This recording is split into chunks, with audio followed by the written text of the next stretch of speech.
What's up, my people? What's up? Yes, it's been a minute, man. It's been a minute since I was behind the cameras and whatever we do.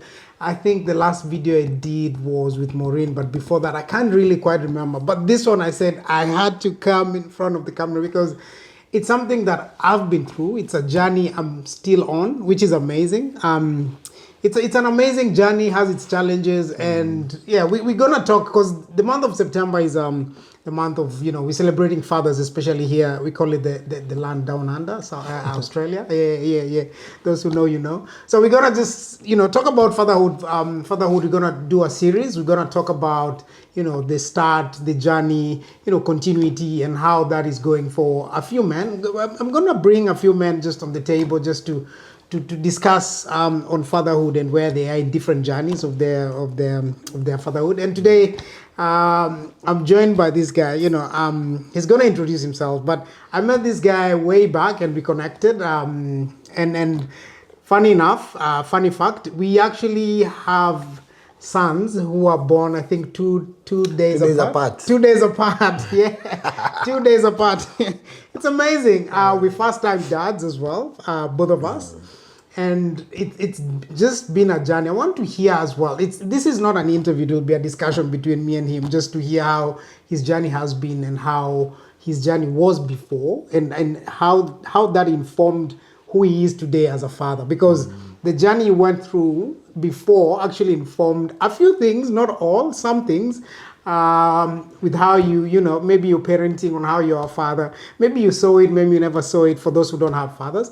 But for that, I just want to celebrate, and at the end, we're gonna just wish all the dads a happy Father's Day, because it's Father's Day in Australia. So if I forget, we're gonna just, if I forget, please, my host, my guest will remind me to just wish all the fathers a happy Father's Day, because here in Australia, we celebrate Father's Day, and the other world actually celebrated their Father's Day. I can't remember when, but happy Father's Day to all the fathers, and those who are actually playing the role of a father, because sometimes the fathers are not there, but there's someone who steps in, either a mother, a brother, an uncle, who actually plays that role as a father. So we just want to celebrate you today and to say you're doing an amazing job. Keep at it. Don't give up.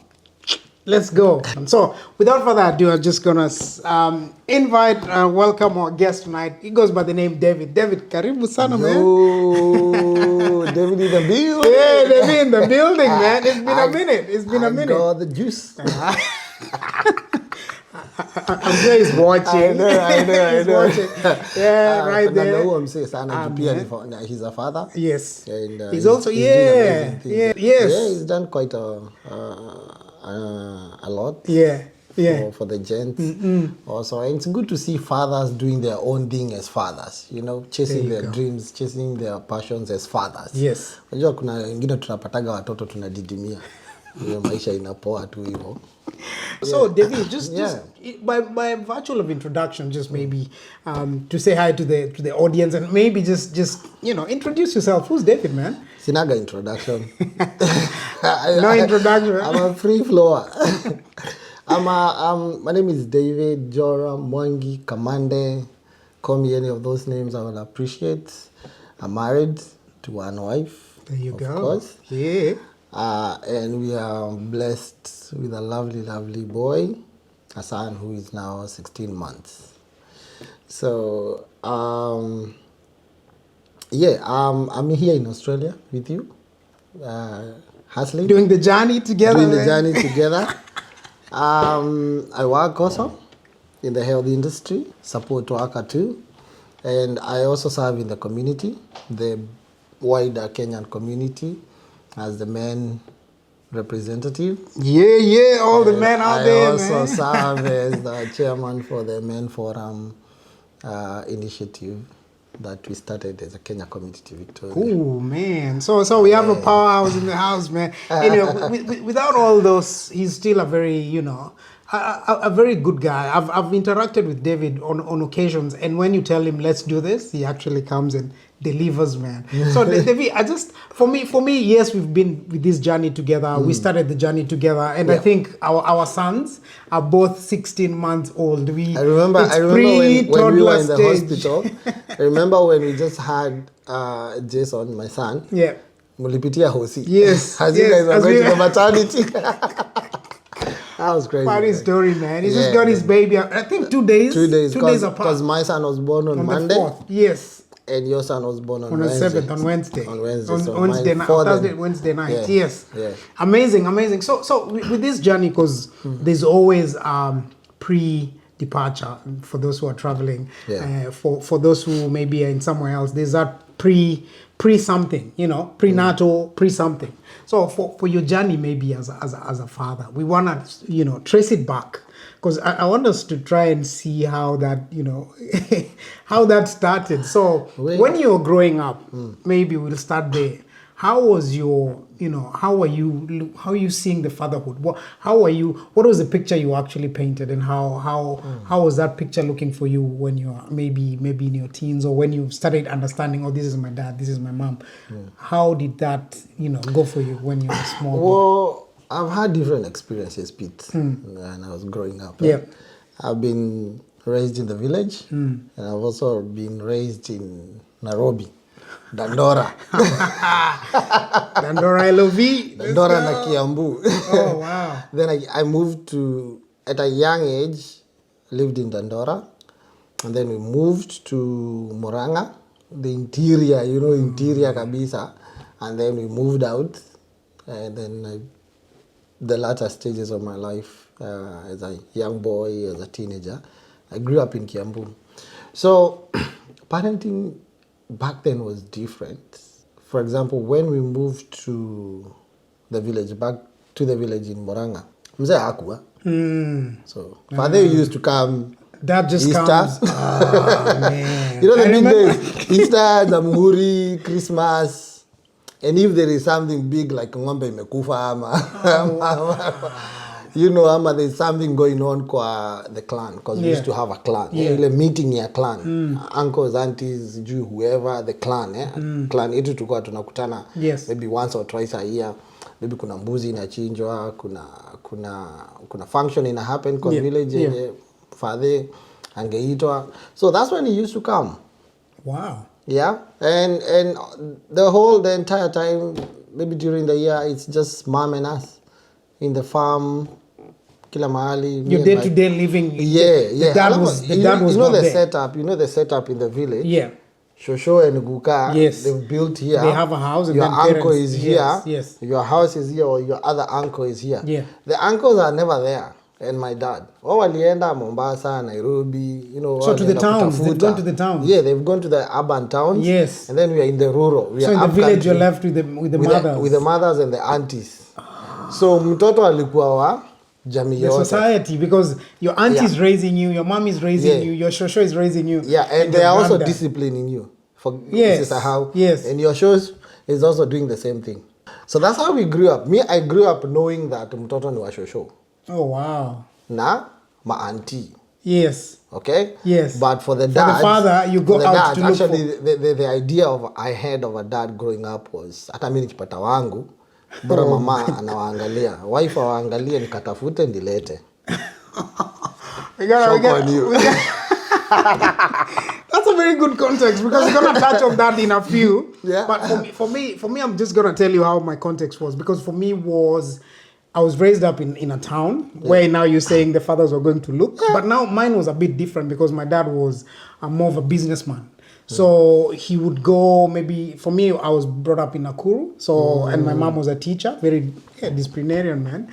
So, but my dad was never there. But the other part of, he used to come on weekends, because he's always busy doing, hustling, doing what dads used to do, what we saw our dads doing in us growing up, because we saw our dads going out and the mothers were left in the house. Yeah. But not even saying that, for me, when I was in class 6, I was taken to boarding school. So for me, for boarding school, I've been in boarding school since class 6 to high school. Here's the catch. I was sent to boarding school. I don't see the dad, you before that I didn't see my dad often. But now I'm in a boarding school. How are you learning these things? Yeah. What is the image you're seeing? There's no image you're seeing of a father. Nothing. Yeah. And then just before I finished high school, here's the sad part. I lost my dad when I just finished high school. So my dad passed away just after I finished high school. Man. So I didn't have anyone to look up to. Now you start, when you finish high school, that's when now you start realizing, oh, mom, dad. So I started looking for other male figures where I can still learn. But also I was learning from my peers as well. So there was a bit of a gap there. But we're gonna touch on that a bit later. Let me make one point. Yeah. Even though that we grew up in such environment where our dads were absent, most of the times, personally, I don't have dad issues. Yes, I also don't have daddy issues. How that worked out, I don't know. But I've never had daddy issues. It's good to make that point. Yeah, I think even though my dad was absent, yes, I never had any daddy issues. Because they were not, it's not that they were absent, it's just that they used to go and then come back. But that was the life. Yes, and then when they come back, they're there and you can feel their presence. And it was acceptable. Yes. It was acceptable back then that even if your dad is a stay-home dad, what went wrong with this guy, man? Why is he at home? What is he at home? And just to give a disclaimer, this is our journeys. It's not, we're not professionals, and this is just our journeys, just sharing our journeys to actually becoming dads. So with that now looking forward now, coming to Australia and now, wanting to be a dad. Is it something you considered? Is it something now you sat down and said, or at what given time did you now say, I really want to be a father? Did you ever sit down and just say, I want to be a father? Did you have that desire? I've always had that desire. Yeah. The issue was the time. When is the right time? Yes. And allow me to correct this for the record. Personally, I have this idea of there's a difference between being a father and being a dad. Personally, I've had a father. Yes. But not a dad. The experiences. Yes. Because being a father just basically means you can father anywhere or anyone. Okay? You have the ability. You carry the seed. Yes. It's like a cool baby. You carry the seed. Yeah? You carry the seed. Right? Sips drink, yeah. and that seed you carry, you can actually plant it anywhere. Yes. But you're not present. Yeah, but being present, yes, it takes somebody to be a dad. And now just to point out, I think that's why we didn't have daddy issues. Even if our dad was not one. Because they did not only father, they actually followed up. They were actually present dads. Yeah, because when they were there, they were there. Even my grandfather, kuna time alifika mahali alikuwa anaishi Nairobi pia. Yeah. And my shosho was back in Geshagi. Yes, in Murang'a. And that time it was acceptable that mzee akitoka ameenda kutafuta. Right? Yeah, because it's the day. Until when we started empowering the women and the girl child, and we started asking the women to come out, command big jobs, command big careers, be independent on all that. So ikaanza kushift. The balance ikaanza kushift. Yes. But back then it was mzee ni kutafuta. He has to Mwanaume ni kujituma. Yeah, he has to go out. Yeah. Our dads, my father then, alikuwa ametoka kujituma for all good reasons. Yeah. Probably in his own way, angesema I would have loved to be there, but I had to. And this is why back then, and I'm sure we'll come to that, kama kwetu we are 6 of us. Yeah. I have 6 siblings, right? Yeah. Now, hakuwa ina issue ya kuturaise. No. Nowadays, aka kamoja. Yeah, I know. No, we're coming there. So, and we went to uni and we did all that. Anyway, coming to your question. When I moved to Australia a couple of years back, of course you're in a new land, parenting is different. Nilipigwa na culture shock mbaya sana. I mean, seeing how people are raising their kids, like especially the Mzungus, and then Kenyans. When nilikuta hapa, nika engage nao na wako na watoto. Seeing them, how they were raising their kids, I was like, is this what I want? Come here and get brainwashed or something? Because me najua venye mtu yeye nafaa kulelewa, najua kivyangu. The way you saw, because that's what you saw. Yeah, I never understood that. Mtoto hapa ni priority bana. Anything hapa, anything and everything ni mtoto. Your life stops the moment you have a kid, like literally stops. When I came here, it's like I had this culture shock, and at the same time I had this change of mindset. All of a sudden. Okay. Because like, you're saying it's a bit of a hassle bringing up a kid. Yeah, because me, I used to see like in terms of tuseme hygiene, in terms of checking your child's milestones. Yes. In terms of immunizations, in terms of yani health ya mtoto, in terms of social life ya mtoto. Man, nikasema this is too much. And just to bring context, we're actually comparing with how we saw it being done. Because I never experienced from Africa. Exactly. So it's what we saw, and now we're coming to see another different sides. And most in this video, you realize we're comparing between where we're from. That's our African background, more specifically in Kenya. But most immigrants will actually relate, because when you bringing up your kid and when we were being brought up, you'll realize the aunties were there, our neighbors. Maybe you could leave your kid with your neighbor. You could go, okay, I'm going to town. Your mom could say, I'm going to town, and then wait, go to the next, go to your neighbor and stay there, and they were safe to do that.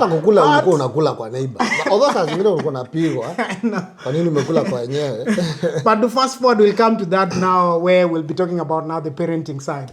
But now I want us to touch on a very specific side now, the desire. Before your mindset was changed, maybe did you want to become a father? Not really in that time, but did you have that desire maybe when you were a younger? I always wanted to be a father. Reason number one, I love soccer. I play soccer. My whole life, I love soccer, and I used to watch soccer on TV, people walking, holding their kids. And I'll be like, that's me one day. Mimi ndo hiyo natoka kwa tunnel na kijana yangu. Bado sahi hata tunnel sijaiona. But my desire was driven by kitu nilikuwa napenda, passion fulani. Nikasema naweza taka kuwa na mtoto wangu, nafanya ka video vlog pale. Naonaga tu video on social media, watu wanafanya vitu na watoto wao. Vitu na couples. Unafanya kitu na mtoi. I used to love that. Unaona? And then kupata mtoi hata kama ni hapa ama home. It used to change your status as a man. Unajua? Mtu hata anaweza kuja kuombe ka advice. And then unafika mahali unasema sitaki kukutoa kijana saa yote. I want to have something of my own. But my family, they never pressured me into getting married or into getting a child. Like my mom utaniita shosho lini, itaitwa shosho lini, utaniletea kijana lini. Babangu, they never had that. They were just like, take your time to know her. Amazing. Always. That's the best advice my father has ever given. And take your time to know her. And I took time. And now when you go to Australia, now seeing what you saw, did that now delay for you to get a child? Yes. Yaanza kufikiria wapi nilipotezwa na advice za watu. Do you think if you're in Kenya, would you have gotten a kid earlier than now you've gotten a kid? Would I have gotten a kid? Ningekuwa nimewapanga kama stairs huko mimi. Kenya. Ningekuwa nimewapanga kama stairs hapo. Na bado niko fit. Napiga sherehe. Because now you're going with the model of leaving the kids with the wife it's and the aunties. Yes. And then you go out to look for the provision. Unaacha mtoi hapo kwa plot, ni plot 10. Plot 10 kila mtu akona watoto hapo. Don't worry, I'm coming.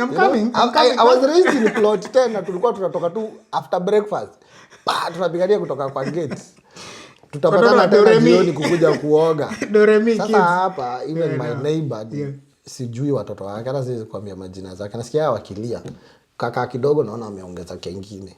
So there's nothing like you don't see the image of parenting, and it's not clear unless you're very intentional to go to people's houses and seeing how they're raising their kids. You never saw how people are raising their kids in this new country.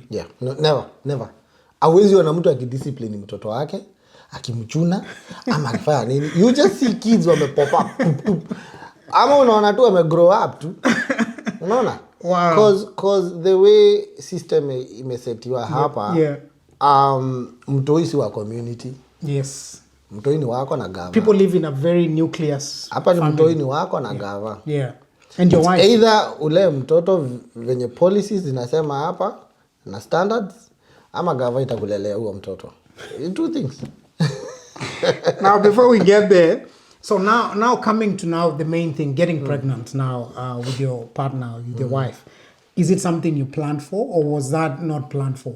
Because I want people to understand, you can plan for pregnancy or it can just happen. Oh yeah. So did you plan for it and were you ready for that? Mtoto wangu si oops baby. Okay. So you plan for your baby. So you are ready for your baby. We got to a point we said we are married. Na tulikuwa tumeset goals, tukasema after marriage let's have 1 year of honeymoon or 2 years, and of course we went into COVID. Yeah. So a little bit of some goals, change some goals here and there, our long-term goals, our short-term goals.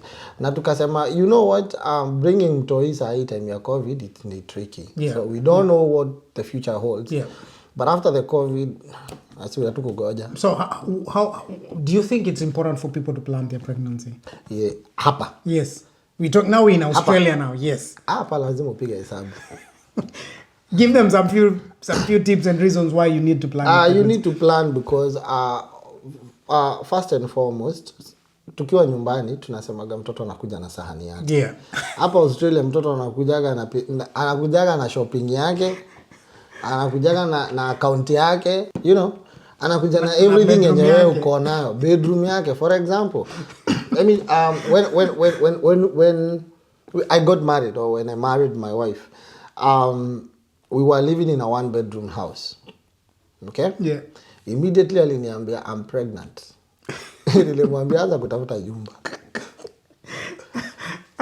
Na si ati tunapata twin. Yeah, tunajua tunapata kamoja. Yeah. But we had to look for a 3-bedroom, not even a 2-bedroom house. From a 1-bedroom to a 3-bedroom house. Yes. Ask me why. Wow. Mtoto lazima akuwe na room yake. Yes. Hiyo ni ya kulala, si ya kucheza. Yes. Hiyo ni ya kulala. Hii spare bedroom, it's either for mgeni, guest akitembea, or even mzazi ukileta, or family member akikam, ama mtu na host, ama you can convert it to an office. Yes. If you're working from home. Yes. Yes. Or you can convert it into a playroom for that kid. And I will tell you, wakati tulienda kuona the maternal nurse. Yes. Alisema, I would like to come and visit your house. Nipe address kufulani, na akapiga simu akasema mko nyumbani. Nakuja. Na akasema twende upstairs nikaone room ya mtoto. Mahali nilikuwa nimeweka baby cot na mtoto hajafika. Yes. Mahali nilikuwa nimeweka baby cot. This is before. Yeah. If you check my YouTube channel, so we're going to talk that at the kuna video nilifanya because I'm a dad and I'm also in the content creation. Yeah. So nilikuwa nimeweka kapicha hapo karibu na cot kwa wall. Alikuja akaniambia toa hii. What? Kamuza why? Hii inaweza angukia mtoto. It's not safe. I'm like, mtoto kandani ya cot. Hii kianguka itaanguka huko nyuma. You know? Nikaambia hiyo hauwezi. Akasema fine, nikatoa. Akaniambia socket ziko wapi? Nikamwambia unaona penye cot iko karibu na wall? Ukiwatch hiyo video utaona. Socket ilikuwa huko chini. Iko chini socket. Ile socket, hiyo power socket, yeah. Niliambiwa bed hizi kwa karibu na socket. So you have to take it off. Or you have to move the bed. Change bed. Ikuwe mahali hakuna anything yenye inaweza nini hazard. And now that's a very good point before now we go to when the baby was born and how the parenting is going. When you're growing up, you and my brothers and your brothers, and did you share a room? And how was that anyway? Before was there any preparation even before the baby comes? Double decker kikojoa juu mna share.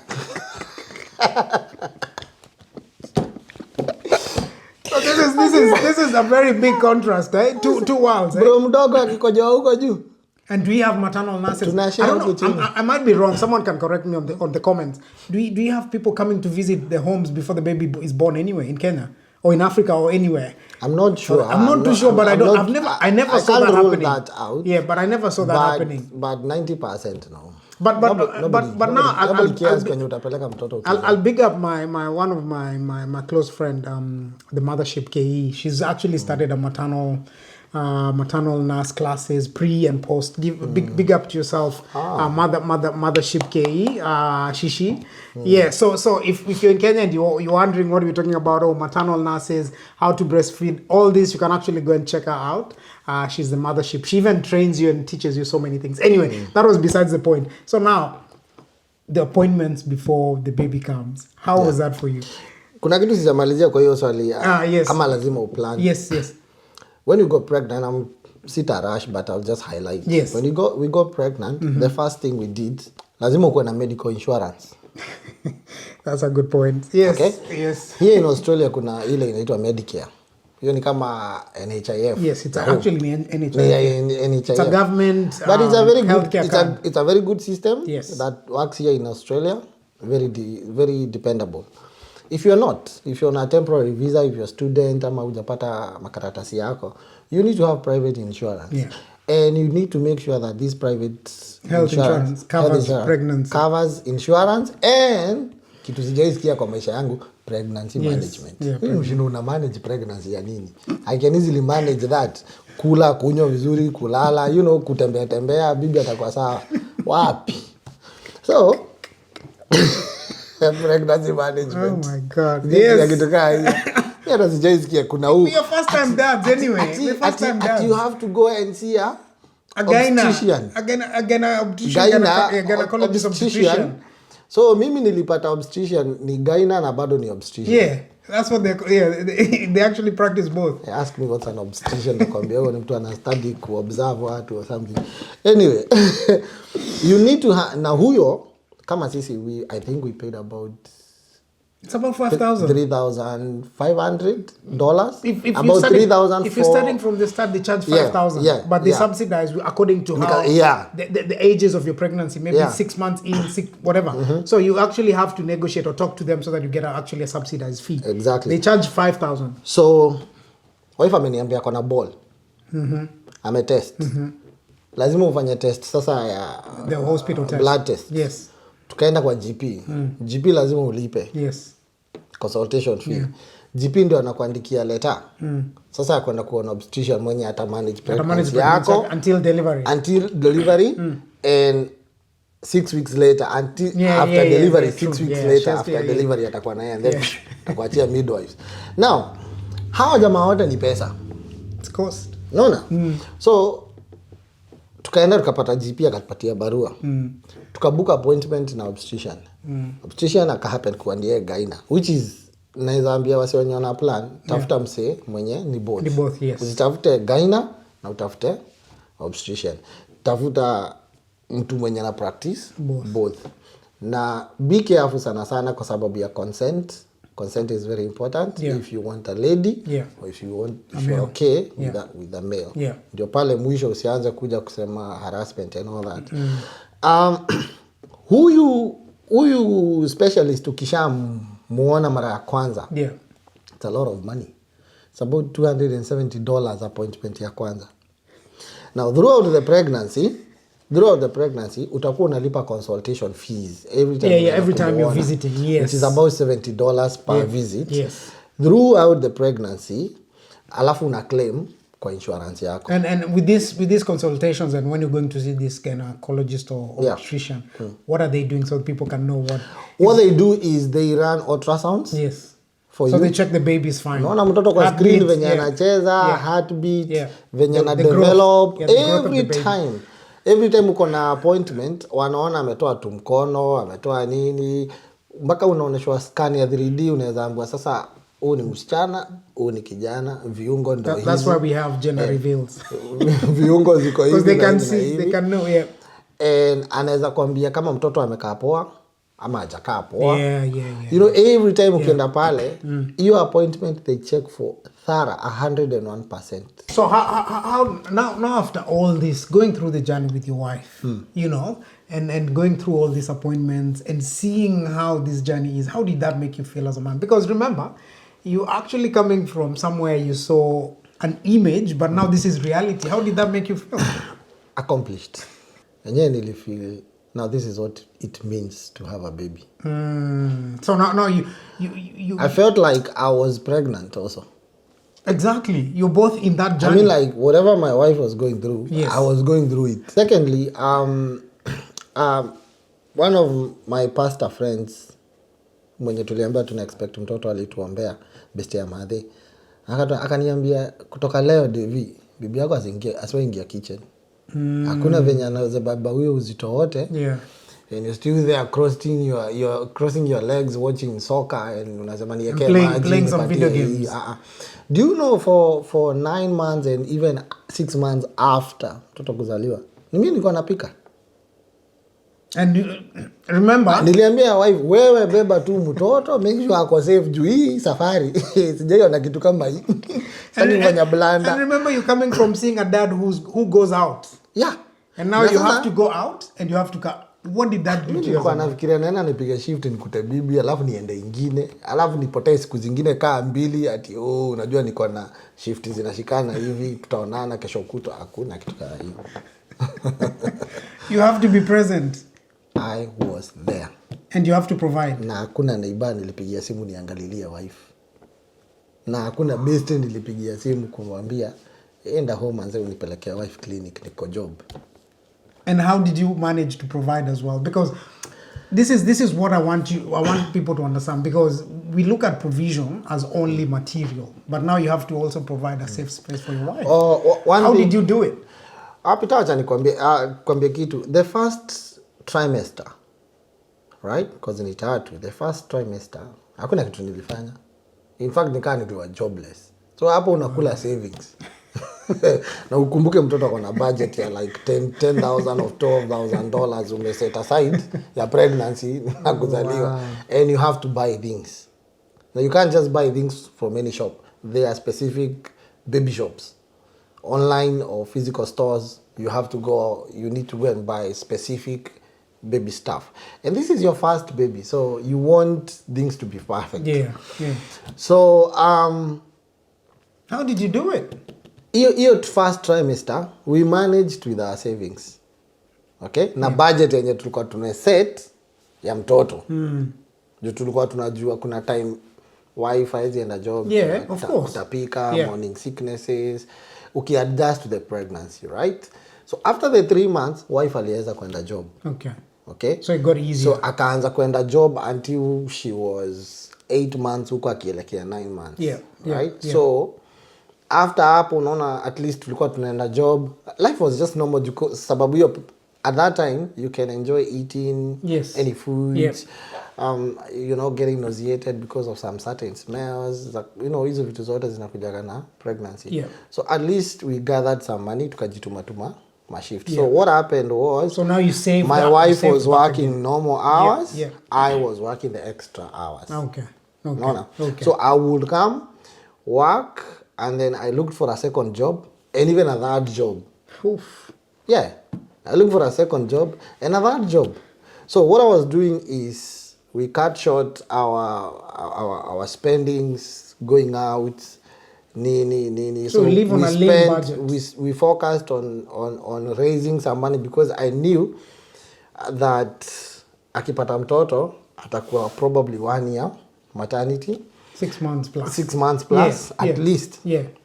Na mimi ningekuwa on and off. And I needed a break also after tumepata mtoto for that bonding and all those things. So we managed to raise some money. So for people who are watching, it's good to work with a budget and aim to save enough before the baby comes. It will never be enough. It's not but enough. Just enough to you need carry to have you through those 6 sustainable months. To carry you for hiyo time ya kuanza. Unaona? That's a good point. And another important thing, if you're employed casual, on a casual basis, it's a bit risky if both of you mko casual. One of you need to be permanent, especially the missus. Has to so that she gets permanent. So that akienda maternity, bado kuna kakitu kanaingia. Unaona? Juu unajua casual unajua venye casual you never get paid for you. Casual unalipagwa Kenya una. What you work for. You write your own paycheck. Every fortnight you write your own paycheck. Either kubwa ama ndogo. But when one of you is permanent, on a permanent job somewhere, it's better hata ukichukua ile leave itakuwa fiti. Even hata mnaweza kuwa permanent nyi wote wawili. So it's very important when you're planning for pregnancy ukuwe umesecure job mahali, employment mahali that kuna continuity after umeenda hata maternity leave. Unaona? So hapa kusave ni ile inaanzaga pale mnasema okay, let's try now for a baby. Wacha tu try tuna save. Unaona? So kuna tu pesa tu mneka tu pole pole, pesa za kusimamia. Yes. Alafu kuna insurance. Insurance ili to save big deal. Yeah. Julikuwa unaenda hosi, unalipa, alafu unakuja una claim. Na kuclaim hapo unalipa go after 2 days. Pesa yako imerudi. Unaona? So ukiclaim usitumie hiyo do. Rudisha pale kwa mtoto. Yes. Kwa ile saving ya mtoto ile una claim. So tulisema do yote yenye ina involve pregnancy iko hapa. Tukiclaim back inarudi hapo, inalipa the next appointment, inalipa the next blood test, inalipa the next test. So the question I have, follow-up question before now we come to now receiving the baby and taking the baby home. Is there something you did before, maybe to educate yourself about what was coming? What was the journey? What did you do now to prepare yourself for that stage which you've just finished? Well, the system here, I don't know if everywhere. Yeah. But my experience was our specialist, our obstetrician, gave us a module to do. Yes. There's a module, una study. Yeah, you have to study, pregnancy. Yeah. So this module, ime subdivided into 3 categories per the trimester. Yes. So tulikuwa tuna study. So what to expect? What to expect in the trimester. Yes. Mood swings, how to manage mood swings, how to manage these health condition, how to manage your weight, how to manage your diet during pregnancy, and all these things, exercise, what to do, what not to do, who to call, all these things that we needed to do. The very first thing we did was to have Down syndrome check. The reason being, after a certain age, umepita a certain age, I think 25, you need to have a Down syndrome and autism check. Yeah. So that kama mtoi wako wakiangalia waone kuna history ya those things, watajua kumanage the pregnancy from the word go. Unaona? Watakuwa wamekuongelesha na kwambia mtoto wako atakuwa na autism, ama atakuwa na Down syndrome, ama atakuwa na diabetes, ama atakuwa na kitu kama hii. So tulipimwa diabetes, Down syndrome, autism. That was very scary considering that nimewaka kwa industry yenyewe. You've seen. Yeah, so even when after nilipatiwa mtoi nilikuwa na mondi, hata sasa ina mondi taka tu hivi na behavior fulani naanza kutetemeka na piga simu. Dietitian ananiambia usiworry, ako sawa. So did you surround yourself with other men who've gone through the journey to learn and get some insights now before you received your baby? At that stage during the pregnancy, of course we had you guys. We were going pregnancy through the same time. We had akina Aizo, we had akina Malcolm. So surround yourself with people who are going through the same journey. It's like God, hii kitu ilikam, God akasema hautaenda peke yako, mabesti yako pia. Mutaenda hii kitu pamoja. And I remember we used to catch up, tunaongea. And most of the wives, they actually even formed a group. Waliform mpaka and also they used to share, this is happening, this is happening. So they used to educate each other. But I feel for us, we talk to older men as well. For me, I found myself, I could relate maybe to my brother-in-law who was 9-year-old. You ask those questions, or even other older men who have actually. I used to kama mimi maboys wenye nachezaga nao ball. Yes. Nilikuwa nabonga nao na hey, how do you do so this? So do that, man. Venye tulikuwa sisi tulikuwa tuna catch up sometimes. I don't know, even kuna time tulienda maboys wote, I think you missed. Tulienda camping. Yes. Tulienda camping mahali for like 4 days. Manze kuwind up tu ile tu, yani ball imenikimbiza sijui nini. So it's just good to have that support ya mwanaume. And I'm going to tell you something that I found very important in the pregnancy journey. Do not detach yourself from your wife's experience ya pregnancy. Ukiacha bibi yako go through pregnancy alone, hautakuwa mpaka na connection na mtoto. Oh wow. That's powerful. Hautakuwa na connection. That's powerful. Na nililan usianze kusema nataka kijana ama nataka msichana. Mimi nilikuwa nasema nikipata kadem for a first, nasikia tu dem. Ukipata dem for a firstborn, nyumba inakuwa stable. Huo mtoto already umemdizoni. Unaona? Umemkataa hata before azaliwe. Hiyo connection umekata. Yeah. So kama mtoto anakam, Ukijua gender, shukuru Mungu for whoever unapata, kijana ama msichana, and try to find connection with it. You know why? Scientifically, hata doki alituambia, it's proven that Kenya muna consume during pregnancy ndio mtoi ana consume. Wife kama anakunywa, mtoi atapata a share of that alcohol. Wow. Na ita affect development. So ufai kukunywa, ufai kuvuta sigara or drugs, hata painkiller unavunja unakunywa kahaf kama unaumwa na kichwa, ama unaambiwa kunywa maji ama ulale. Unaambiwa mpaka uavoid madawa mpaka trimester ya kwanza ipite. And also those are normal, those are normal things happening. Secondly, pregnancy for me unlocked a different level of patience. Sijai kuwa nayo and understanding as a man. Unasikia tu bibi amekusinya alafu unasema ni mimba. Unasikia tu saa nyingine unasikia tu you're giving more grace. Yeah, unasikia tu ku blow up. Unapigia best yako anambia hiki kidem. Huyu mwanamke. Unaanza kumtafutia mpaka majina. But if ukiwa na your level of understanding that ni change anapitia na amejinyima usichana wake akupee mtoto. Unajua mara mob men nothing hakuna kitu. Yeah, we're not carrying anything. The only thing I lost or the only thing I gave out was sperms. Yeah. Unaona? Yeah. So that was the only change. So mi bado nitaendelea gym, nitaendelea exercise, nitaendelea kujiangalia vizuri, kuvaa marashi ni.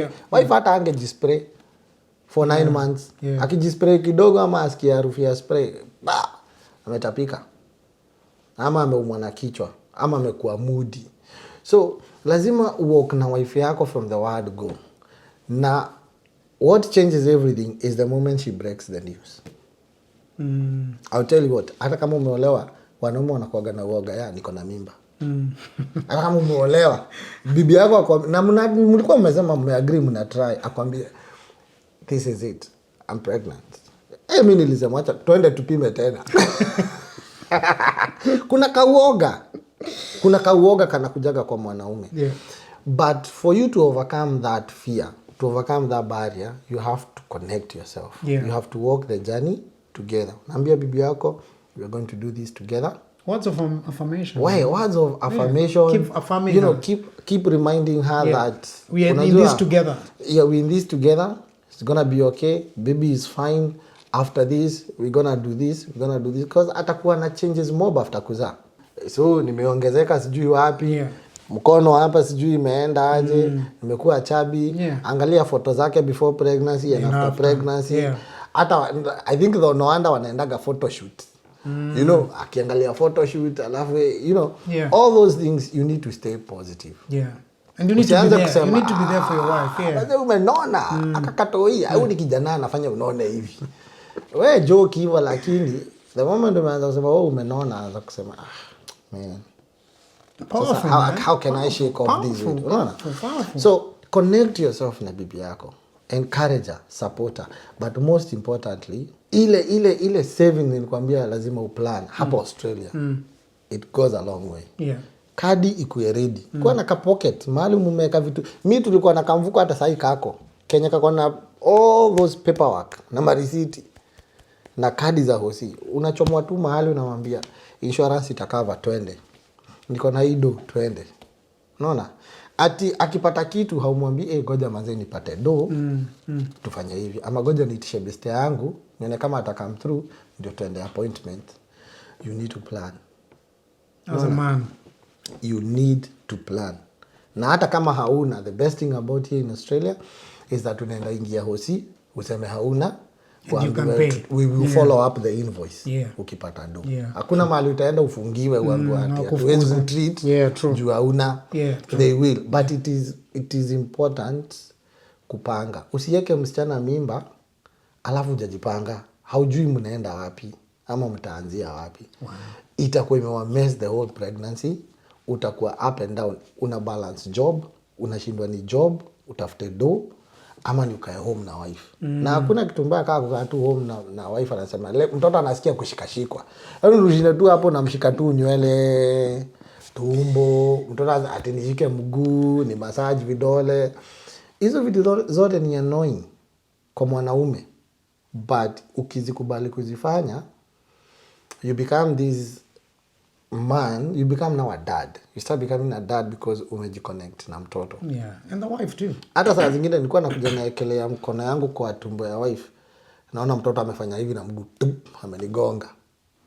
Ama nikikuja home, the baby start jumping. The baby anaanza kuplay. Na the whole day, wife ameshinda akisikia vibaya. Nikifika tu home, ananiambia, "Kai mtu yeye anakika hata naumia."